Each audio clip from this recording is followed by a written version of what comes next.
Hello friends, મારું નામ છે પ્રણવ પટેલ અને હું આપણી આ ચેનલ સ્ટડી વર્સિટીમાં એકવાર ફરીથી આપ સૌનું હાર્દિક સ્વાગત કરું છું.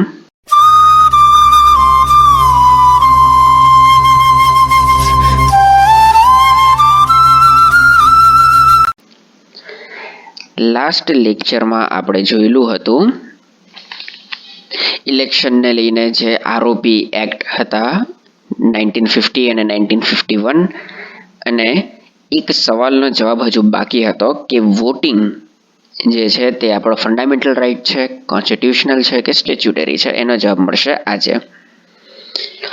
તો આપણે સેક્શન 8 ક્લોઝ 3 જોઈ ચૂકેલા હતા. જો 2 વર્ષ કે તેથી વધુની સજા હોય તો સજા પૂરા થયાના 6 વર્ષ પછી પણ ન લડી શકે. સેક્શન 8 ક્લોઝ 4 આજે આપણે જોવાના છીએ. ઇમ્પોર્ટન્ટ છે, તો ધ્યાન આપજો થોડું. સેક્શન 8 ક્લોઝ 4 શું કહે છે કે જો કોઈ એમપી અથવા એમએલએના અગેન્સ્ટમાં કોઈ દોષ સાબિત થાય તો પણ તેને 3 મહિનાનો સમય મળશે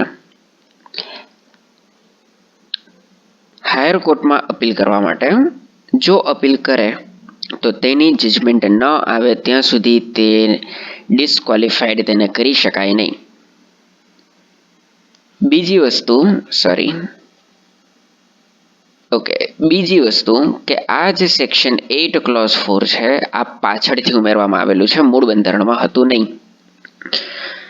હવે કંઈક થાય એવું છે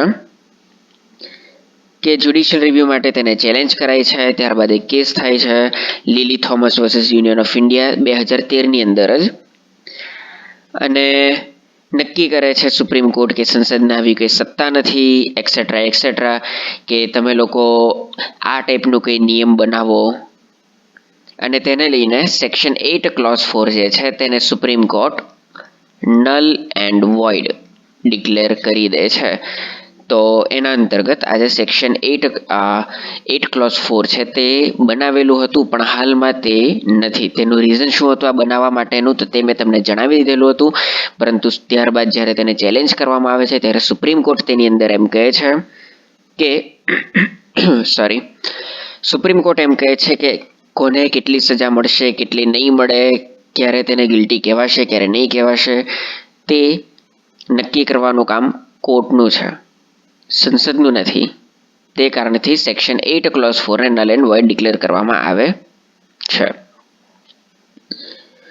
સ્ટીલ આ જ્યારે પાછળથી ઉમેરવામાં આવેલું હતું ત્યારબાદ સુપ્રીમ કોર્ટ એ પણ કહે છે કે સેક્શન 8 ક્લોઝ 4 થી હમણાં સુધી જેને પણ ફાયદો થઈ ગયેલો એના પર એપ્લાય નહીં થશે, પરંતુ ફ્યુચરમાં જે પણ કેસ બધા આવશે તેની ઉપર એપ્લિકેબલ થશે આ નલ એન્ડ વોઇડ જે છે તે, એટલે કે તેમને સેક્શન 8 ક્લોઝ 4 નો લાભ મળશે નહીં. બીજું આપણે એ જોવાના હતા કે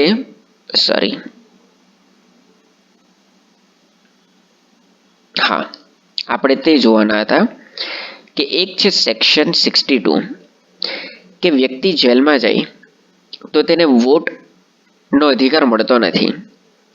ક્વેશ્ચન એ થાય જેલમાં જવાથી શું નાગરિક નથી રહેતો? હું ભારતીય છું, હું ભારતનો નાગરિક છું, હું કોઈ ક્રાઇમ કરું છું અને જેલમાં જાઉં છું એનો મતલબ એમ કે હું ભારતનો નાગરિક નથી, હું આ દેશમાં નથી રહેતો. તો શા માટે મને વોટના અધિકારથી વંચિત રાખવામાં આવે છે? તો એનો મતલબ એમ કે હું કોર્ટમાં આને કરી શકું ચેલેન્જ કે મારા આર્ટિકલ 14 અને 21 સમાનતાનો અધિકાર અને જીવન જીવવાનો અધિકાર, ખાસ કરીને તેમાં આવે છે ચોઇસ એન્ડ ડિગ્નિટી, તેનું વાયોલેશન થાય છે. જો આવું ખરેખર કોર્ટમાં ચેલેન્જ થઈ શકે તો આજ સુધી એને કોર્ટમાં ચેલેન્જ કેમ નથી કરાયું? અને ચેલેન્જ કરાયું હોય કે નહીં કરાયું હોય શા માટે સુપ્રીમ કોર્ટ આને હમણાં સુધી ચાલવા દે છે? જવાબ એ છે, બીજી વસ્તુ જણાવી દઉં કે આ જે છે તે તમારા એક્ઝામના પ્રોસ્પેક્ટિવથી કંઈ કામનું નથી, એટલા માટે મેં વધારે આની અંદર સ્લાઇડમાં લખેલું નથી. આ ફક્ત સમજવા માટે છે, તો જરૂરી નથી કે આ બધું તમે યાદ રાખો, કોઈ પણ આટલું ડિટેલમાં તમે યાદ રાખો એની કંઈ એવી જરૂર નથી. આ ફક્ત સમજવા માટે છે. તો આર્ટિકલ 14 એમ લખેલું છે કે રીઝનેબલ ક્લાસિફિકેશન એલાઉડ છે. રીઝનેબલ, વેલિડ હોવા જોઈએ. હવે જો કોઈ વ્યક્તિ કોઈ ક્રાઇમ કરે છે અને તે જાય છે જેલમાં, તો એનો મતલબ એમ કે એ વ્યક્તિ, હવે જુઓ, માણસ કેવું પ્રાણી છે? માણસ પ્રાણી છે સામાજિક પ્રાણી છે. એનો મતલબ એમ કે આપણે એક સમાજમાં રહીએ છીએ, આપણે સમાજના નિયમોનું પાલન કરવાનું છે. આપણા સમાજમાં જેટલા આપણા સિવાય પણ લોકો રહે છે, આપણે તેમનું પણ માન સન્માન જાળવવાનું છે. જો હું આવું નહીં કરું, એનો મતલબ એમ કે હું જે સમાજમાં રહું છું તે સમાજમાં બનાવેલા નિયમોનું મેં ઉલ્લંઘન કર્યું. સમાજમાં રહેવા માટેના નિયમો, જેને આપણે પોલિટીની લેંગ્વેજમાં આપણે કહીશું સોશિયલ કોન્ટ્રાક્ટ. આપણે એવો કે સોશિયલ કોન્ટ્રાક્ટ સાઇન નથી કરતા, પણ એક અનરિટન શું કહેવાય, એક મ્યુચ્યુઅલ અન્ડરસ્ટેન્ડિંગ છે. જેમ કે હું મારી સોસાયટીમાં રહું છું, માની લો કે મારા સોસાયટીમાં ટોટલ 10 ઘર છે. 10 ઘરમાંથી 9 ઘર એવા છે કે જે પ્યોર વેજીટેરિયન છે, જે લોકો ક્યારેય નોનવેજ ખાવાની તો દૂરની વાત, તેને ટચ પણ નથી કરતા. તેવો કોઈ કોન્ટ્રાક્ટ નથી. મારું બંધારણ કહે છે કે ના, હું ઘરે લાવી શકું છું નોનવેજ, હું નોનવેજ બનાવી શકું છું, તેમની સામે પણ ખાઈ શકું છું, એક્સેટ્રા. પણ હું એવું નથી કરતો. શા માટે? એક અનરિટન, એક અન્ડરસ્ટેન્ડિંગ વાળી છે વાત, કે આપણે જે સોસાયટીમાં રહીએ છીએ તેની આજુબાજુના આપણા કોઈ એક વસ્તુથી પ્રોબ્લેમ થાય અને તેનું સોલ્યુશન આપણે બીજું લાવી શકીએ, જેમ કે હું બહાર જઈને ખાઈ શકું એ રીતે. તો હું શું કામ હું કોઈક એવા કામ કરું કે જેથી તેમને કોઈક પ્રકારે પ્રોબ્લેમ આવે? એટલે એક એક્ઝામ્પલ છે. તો એ રીતે આપણે એક સોશિયલ કોન્ટ્રાક્ટથી બંધાયેલા છીએ. તો જે વ્યક્તિ આના નિયમોને તોડે છે, એનો મતલબ એમ કે તે કન્ટેમ્પ્ટ ઓફ સિવિલ ડેથ એને માનવામાં આવે છે. એટલે કે તે જીવે છે, સોરી, બેકગ્રાઉન્ડમાં થોડા તમને કદાચ કૂતરાઓનો ભસવાનો અવાજ આવશે, પણ મારા હાથમાં કંઈ છે નહીં. એટલે કે તે જીવે તો છે વ્યક્તિ, પરંતુ તે સમાજ માટે મરી ગયેલો છે. પણ 11 ફેબ્રુઆરી 2020 એટલે કે કરંટ અફેરની વાત છે. કરંટ અફેરની વાત.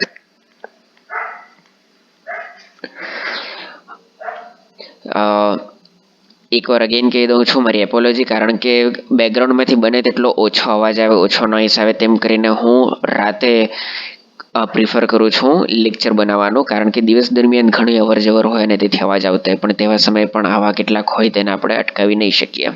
તો થોડું ઇગ્નોર કરી દેજો. 11 ફેબ્રુઆરી 2020માં આને ચેલેન્જ કરાયું દિલ્હી હાઈકોર્ટમાં પ્રવીણ કુમાર ચૌધરી દ્વારા. પણ દિલ્હી હાઈકોર્ટે એમ કહી દીધું કે અહીંયા સુપ્રીમ કોર્ટના જે પ્રીવિયસ જજમેન્ટ છે તેને જ ધ્યાનમાં લેવામાં આવશે. અને પ્રીવિયસ જજમેન્ટ કયું હતું? તે જજમેન્ટ હતું supreme કોર્ટનું Jamuna Prasad versus I think લાચીરામ, મે બી એવું કંઈક નામ છે, યાદ રાખવાની કંઈ જરૂર નથી. જેમાં સુપ્રીમ કોર્ટે એમ કહેલું હતું કે voting is a statutory right. Voting is neither a fundamental nor constitutional right. ભલે આપણે ગુજરાતીમાં એમ કહીએ, કદાચ જો તમે એમ સાંભળેલું હોય કે વોટિંગ એ આપણો શું કહેવાય, મૂળભૂત અધિકાર નથી, પરંતુ કાનૂની અધિકાર છે. તો કાનૂની અધિકારનો મતલબ અહીંયા આપણે કોન્સ્ટિટ્યુશનલ રાઇટ નહીં કહી શકીએ. સ્ટીલ આ જજમેન્ટ છે 2020ની અંદર તેને રિન્યૂ કરેલું છે. તે પહેલાં આપણે તમને કોઈક વાર એની પહેલાંનું જો કંઈ પબ્લિકેશન હોય, જો તમે વાંચતા હોય, એમાં તમને કદાચ ઇંગ્લિશમાં એવું જોવા મળી શકે કે voting is a constitutional right. પણ હવે એવું કહેવામાં આવે છે કે voting is a statutory right. Voting is a statutory right. Still NCERT, GCERT પ્રમાણે કેટલુંક ચાલતું હોય છે, કારણ કે યુપીએસસીએ આ સ્વીકાર કરી લીધેલો છે કે જે વોટિંગ છે તે સ્ટેચ્યુટરી રાઇટ છે. પણ સ્ટીલ જીપીએસસીની અંદર કદાચ એવું બની શકે કે તેને હજુ પણ કોન્સ્ટિટ્યુશનલ રાઇટ કહેતા હોય, પણ આવા જે કોન્ટ્રોવર્સીવાળા છે જેમાં એક કરતાં વધારે જવાબ આવી શકે તેનાથી એ લોકો બચીને રહે છે. તો આવા સવાલો ખાસ પૂછાતા નથી, પણ જો તમે કોઈ મેઇન્સ આપવાના હોય તો તેવા સમયે આ તમે કામ આવી શકે છે. શા માટે આવું રાખેલું છે? શા માટે વોટિંગને ફંડામેન્ટલ રાઇટ નથી રાખ્યો? શા માટે તેને કાનૂની અધિકાર રાખ્યો છે? તો તેનો જવાબ મેં તમને એક આપી દીધેલો છે. બીજી વસ્તુ એ કે જે મૂળભૂત અધિકારો છે, ફંડામેન્ટલ રાઇટ, તેની અંદર તો કેટલા બધા અધિકાર એવા પણ છે જેમ કે જીવન જીવવાનો અધિકાર, સમાનતાનો અધિકાર, હરવા ફરવાનો જે સ્વતંત્રતાના અધિકારો છે આર્ટિકલ 19 ની અંતર્ગત અલગ અલગ, એ બધા અધિકારો પણ છે. એમાંના કેટલા બધા અધિકારો એવા પણ છે કે જે વિદેશી નાગરિકોને પણ મળેલો છે ને, પણ તેમને વોટિંગનો અધિકાર નથી મળ્યો. શા માટે? આ કારણથી, કારણ કે જો તેને મૂળભૂત અધિકાર કહેવામાં આવે તો તેની અંદર પણ આપણે એક પ્રકારે પેલું બતાવવું પડે કે ઓકે, આ અધિકાર ફક્ત ભારતીયોને છે, આ અધિકાર. તેથી તે પહેલી વસ્તુ એ કે તેને રાખવામાં આવેલો છે કાનૂની અધિકાર. અને કાનૂની કરતાં પણ જો તમે ઇંગ્લિશ એટલે કે પોલિટીના શબ્દને યુઝ કરશો તો વધારે સારું રહેશે, અને તે છે સ્ટેચ્યુટરી રાઇટ. તો હવે માનું છું ત્યાં સુધી તમને જવાબ મળી ગયેલો હશે કે વોટિંગ જે છે તે છે સ્ટેચ્યુટરી રાઇટ. એ છે સ્ટેચ્યુટરી રાઇટ. તમે જો હમણાં સુધી એમ સમજતા હોય કે voting is a legal right, તો એમાં પણ કંઈ ખોટું કંઈ જ નથી, પરંતુ તે ડિપેન્ડ કરે કે આપણે જો એક્ઝામમાં પહેલી વસ્તુ કે જીપીએસસી આવા સવાલ કદાચ તો નહીં જ પૂછે, પણ છતાં પણ જો પૂછાઈ જાય તો આપણને નથી ખબર કે તે આને રાઇટ કહેશે. પણ હા, જો તમે યુપીએસસીની તૈયારી કરતા હો, જો તમે એસએસસી સ્ટાફ સિલેક્શન કમિશનની તૈયારી કરતા હોય, જે પણ આવી કેન્દ્ર સરકારની જે ભરતી આવતી હોય, તો તેની અંદર સાચો જવાબ માનવામાં આવશે સ્ટેચ્યુટરી રાઇટ. અને જો તમે ગુજરાતીમાં આપતા હોય એક્ઝામ તો તમારે એકવાર ગુજરાતી ટ્રાન્સલેશન જોઈ લેવાનું અને ઇંગ્લિશ જોઈ લેવાનું, કમ્પેર કરી લેવાનું. આગળ વધીએ, ઇલેક્ટર્સની વાત કરીએ. ઇલેક્ટર્સ એટલે કે મતદાતાઓ. ટોટલ 3 પ્રકારના મતદાતાઓ હોય છે. 3ની આપણે ચર્ચા કરીએ. એક આવે છે જનરલ ઇલેક્ટર, એટલે કે મતદાતાઓ. એનો શું મતલબ? એનો મતલબ એમ કે જનરલ ઇલેક્ટર્સ એને કહેવામાં આવે છે, ઇલેક્ટર્સ કે જે પોલિંગ બૂથ હોય છે, એટલે કે જ્યાં મતદાન કરવા માટે આપણે મતદાન કેન્દ્રમાં જઈએ છીએ, મત કેન્દ્ર, ત્યાં જઈને જે વોટ કરે છે તે, એટલે કે આપણા જેવા સિમ્પલ લોકો કે જે કહેવામાં આવે છે કે જો આ જગ્યા પર તમારે જઈને મત આપવાનું છે અને તે જગ્યાએ જઈને આપણે વોટ આપી આવીએ છીએ, તેને કહેવામાં આવે છે જનરલ ઇલેક્ટર્સ.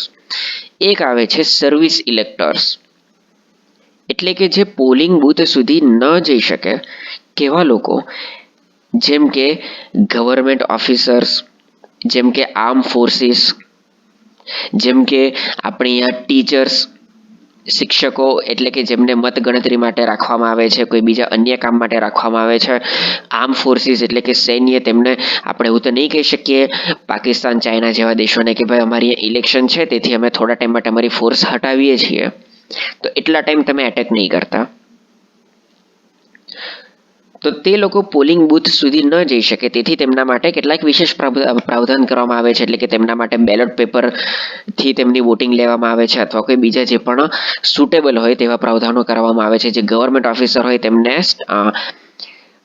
જે દિવસે તારીખ આવે તેની અગાઉ જ તેમના મત લઈ લેવામાં આવે છે. તેવું જ ટીચર સાથે પણ કરવામાં આવે છે, અગાઉથી જ લઈ લેવામાં આવે છે તેમના મત. અને એક છે ઓવરસીઝ. આ તો તમને ખબર પડી જ ગઈ હશે. ઓવરસીઝનો મતલબ થાય છે એનઆરઆઈ. બીજી એક વસ્તુ જે મેં તમને આગળ આપણે જેમ ચર્ચા કરેલી હતી તેમ, કે માત્ર 18 વર્ષનો થવાથી વોટ ન કરી શકાય, વોટિંગ લિસ્ટમાં નામ હોવું જરૂરી છે. અહીંયા આપણે 18 વર્ષના, માની લો કે શું કહેવાય, આપણે 18 વર્ષના થયા, માની લો કે ફેબ્રુઆરીમાં કોઈ એક વ્યક્તિ 18 વર્ષનો થાય છે અને ઇલેક્શન આવે છે. ક્યારે આવે છે ઇલેક્શન? માની લો કે મે મહિનામાં આવે છે. તો એ વ્યક્તિ મે મહિનામાં વોટ નહીં આપી શકે. હવે માની લો કે તે થાય છે 2020 ફેબ્રુઆરીમાં. હવે ફરીથી આવે છે ફેબ્રુઆરી 2021 અને ત્યારે તે મત આપી શકે છે, પરંતુ મે 2020 ની અંદર તે મત નથી આપી શકતો. શા માટે? તો પછી એનો મતલબ એમ કે એ વ્યક્તિ 19 વર્ષનો થાય પછી તે મત આપી શકે? ના, એવું નથી. વોટ આપવા માટેની એક રિક્વાયરમેન્ટ છે 18 વર્ષની, પણ એની સાથે પેરેલલમાં એક નિયમ એ કહે છે કે વોટિંગ લિસ્ટમાં નામ હોવું જરૂરી છે. તમે જુઓ, તમારી પાસે એક વોટર આઈડી હોય છે. જ્યારે તમે વોટ આપવા જાઓ છો તેની અંદર એ જે તે વ્યક્તિ જેને તે હવાલો આપેલો હોય છે તે ચેક કરે છે કે ઓકે, ફોટા સાથે ફોટા મેચ કરે છે કે બરાબર છે કે નહીં, તમે એ જ વ્યક્તિ છો કે નહીં, ત્યારબાદ તમને મત આપવા દે છે. તો એ મતદાન યાદીમાં નામ હોવું જરૂરી છે. તો સર, મારો સવાલ એ છે કે જો હું ફેબ્રુઆરીમાં 18 વર્ષનો થઈ ગયો તો હું માર્ચ કે એપ્રિલમાં કે માની લો કે 1 ફેબ્રુઆરીએ જો હું 18 વર્ષનો થઈ જાઉં તો 2 ફેબ્રુઆરીએ હું તેને મારા વોટર આઈડી માટે રજીસ્ટ્રેશન નહીં કરાવી દઉં? એવું નહીં થઈ શકે. શા માટે નહીં થઈ શકે? કારણ કે એ જે પ્રોસેસ છે તેના માટે હાલમાં ટેકનોલોજીનો અભાવ છે, એટલો આપણી પાસે મેન પાવર નથી. બીજા પણ ઘણા બધા રીઝન છે, તે આપણે કંઈ ખાસ યાદ નથી રાખવાના. પણ ફિલહાલ આપણે યાદ રાખવાનું છે કે એવરી યર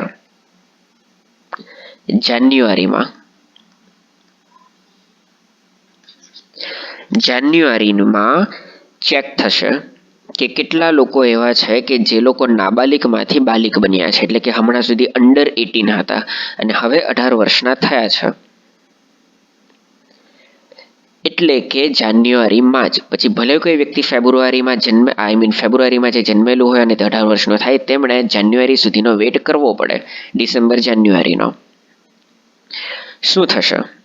તો તેમણે કરાવવું પડશે વોટર આઈડી માટે એક રજિસ્ટ્રેશન, અને એના માટેનું જે ફોર્મ છે તે ફોર્મને કહેવામાં આવે છે ફોર્મ નંબર 6.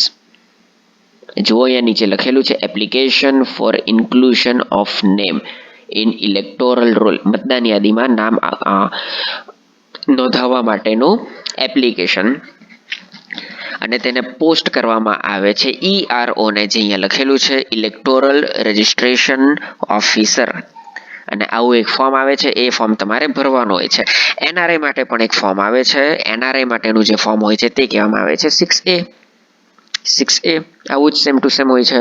જો તેમણે વોટ આપવો હોય તો આવું એક ફોર્મ ભરવાનું આવે છે, જે મે બી નવેમ્બર ક્યાં તો ડિસેમ્બરમાં તેના રજિસ્ટ્રેશન ચાલુ થઈ જાય છે. ડિસેમ્બરમાં તેમની ગણતરી થાય છે અને ત્યારબાદ તેમનું વોટર આઈડી બનાવવામાં આવે છે. તો યાદ રાખજો, આની અંદર લખેલું છે કે એજ ઓન 1 જાન્યુઆરી, એટલે કે 1 જાન્યુઆરીએ એક્ઝેક્ટ તેની ઉંમર કેટલી છે તે અહીં લખવામાં આવે છે. અહીંયા છે યર્સ, અહીંયા છે મંથ, આ રીતનો. હવે આપણે વાત કરીએ, આ તો વાત થઈ ગઈ કે આપણે વોટર બની ગયા, હવે આપણે આપવાનો છે મત. કેવી રીતે મત આપવાનો? તો પહેલાના જમાનામાં બેલેટ પેપરથી આપવામાં આવતું હતું. આ હતા બેલેટ પેપર. તેની ઉપર આપણે સિક્કો મારવાનો, ત્યારબાદ તેને વાળીને મતદાન પેટીની અંદર નાખી દેવાનું હતું. પણ તેને લઈને કેટલાક પ્રોબ્લેમ્સ હતા. કેવા પ્રોબ્લેમ? જેમ કે તે ઘણા એક્સપેન્સિવ હતું. એન્વાયરમેન્ટલ ઇફેક્ટ જુઓ, તમારે કેટલા બધા વૃક્ષોની આપણે બલિદાન આપવું પડે. ટ્રાન્સપોર્ટેશનનો એક્સપેન્સીસ આપણા વધી જાય. કાઉન્ટિંગ ઘણી અઘરી થઈ જાય. ઘણું બધું ટાઈમ કન્ઝ્યુમિંગ છે. એક પરચીને ખોલીને જોવાનું કોનું છે. ઘણી બધું કન્ફ્યુઝન પણ થઈ જાય. અમુક વાર એવું પણ બની શકે કદાચ કે કોઈક એની અંદર ગપલો કરી દે કે એકનું એક જે પેપર હોય તેને 2 વાર કાઉન્ટ કરી દે. જો કે તેવું ઓછું છે, પણ આવું આપણને ગવર્મેન્ટ તરફથી કહેવામાં આવેલા છે આ કેટલાક મુદ્દાઓ, કે આ કારણથી આપણે બેલેટ પેપરને બંધ કર્યા છે. તેથી આપણે એ યાદ રાખવાનું.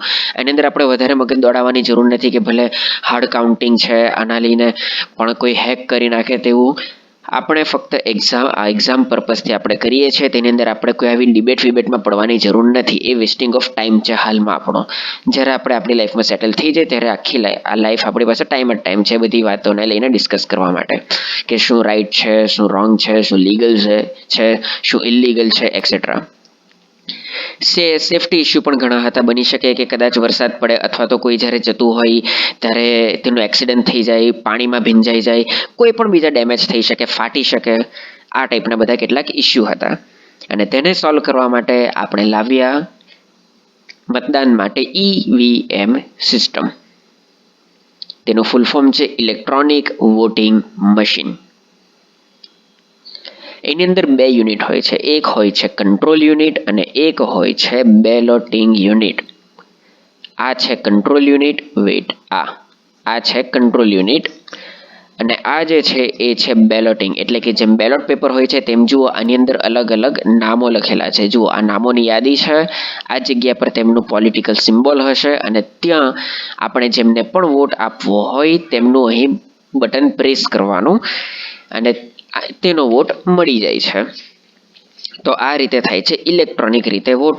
તેની અંદર 6 વોટની આલ્કલાઇન બેટરી હોય છે. વીજળી વગર એટલે કે તેને ડાયરેક્ટ શું કહેવાય પ્લગ સાથે જોડી રાખવાની જરૂર નથી પડતી. શા માટે એવું કરવામાં આવ્યું છે? કારણ કે કેટલાક એરિયા એવા પણ હોય કે જ્યાં વીજળીની સુવિધા નહીં હોય, જંગલની અંદર જ્યાં આદિવાસી વિસ્તાર હોય, છત્તીસગઢ, ઓડિશા જેવી જગ્યા પર, તો ત્યાં પણ તેને લઈને જઈ શકાય.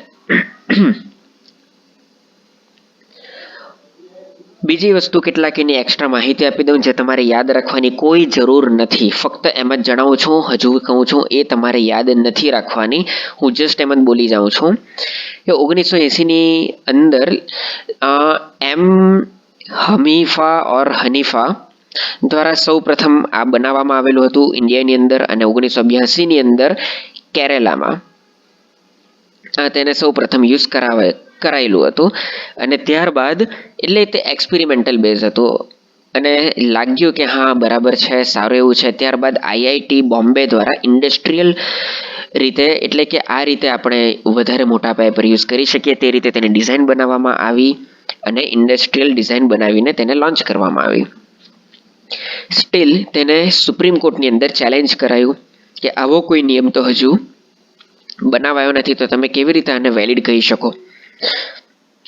અને તેથી તે સમયે જેટલી પણ જગ્યા પર આ રીતે EVM મશીનથી ઇલેક્શન કરવામાં આવેલા હતા તેને સુપ્રીમ કોર્ટે જે તે સમયે આઈ થિંક 1984 ઓર 5 અરાઉન્ડ તે ઇલેક્શનને નલ એન્ડ વોઇડ ડિક્લેર કરી દેવાયેલા હતા અને ફરીથી ઇલેક્શન કરાવવામાં આવેલા હતા. કારણ કે જે સેક્શન 159 અંતર્ગત આરોપી એક્ટની અંદર કહેવામાં આવેલું હતું કે બેલેટ પેપર ઉપર જે થાય છે વોટિંગ તેને જ આપણે મતદાન કરેલું કહેવામાં આવશે. પણ ત્યારબાદ સરકાર કરે છે તેની અંદર બંધારણીય સુધારો. ત્યારબાદ સેક્શન 61ની સાથે 61A ને એડ કરે છે જેની અંદર કહેવામાં આવે છે આરોપી એક્ટની અંદર કે આને પણ હવેથી લીગલ કરવામાં આવે છે અને ત્યારબાદ થઈ જાય છે તે ઓફિશિયલી લીગલ. 1998ની અંદર EVMનો એક્સપેરિમેન્ટલ બેઝિસ પર ફરીથી ટોટલ 16 જગ્યા પર યુઝ કરવામાં આવે છે. MP, રાજસ્થાન, દિલ્હી આટલી જગ્યા પર. અને 2004થી આખી કન્ટ્રીમાં તેને યુઝ કરવામાં આવે છે. અગેન કહું છું, આ જેટલી પણ મેં તમને માહિતી બોલી ગયો તેમ અહીંયા કોઈ પણ જગ્યાએ લખી નથી, ફક્ત બોલી ગયો છું કારણ કે એ તમારે યાદ રાખવાની કોઈ પણ જરૂર નથી. EVMને લઈને કેટલાક પ્રોબ્લેમ પણ છે પણ તેની ચર્ચા આપણે કરીશું નેક્સ્ટ લેક્ચરમાં. તો આજના લેક્ચરમાં આપણે આટલું જ રાખીએ છીએ. મેં સ્લાઇડ બનાવીને તૈયાર રાખેલી હતી પરંતુ ટાઈમના અભાવે હવે આપણે તેને નેક્સ્ટ લેક્ચરમાં કરવું પડશે. તો જો તમને વિડીયો પસંદ આવેલો હોય તો તેને લાઇક કરી દેજો, શેર કરી દેજો અને સબસ્ક્રાઇબ કરવાનું ભૂલતા નહીં અને બેલ આઇકન પ્રેસ કરી દેજો. તો stay safe, keep learning. Thank you very much and જય હિન્દ.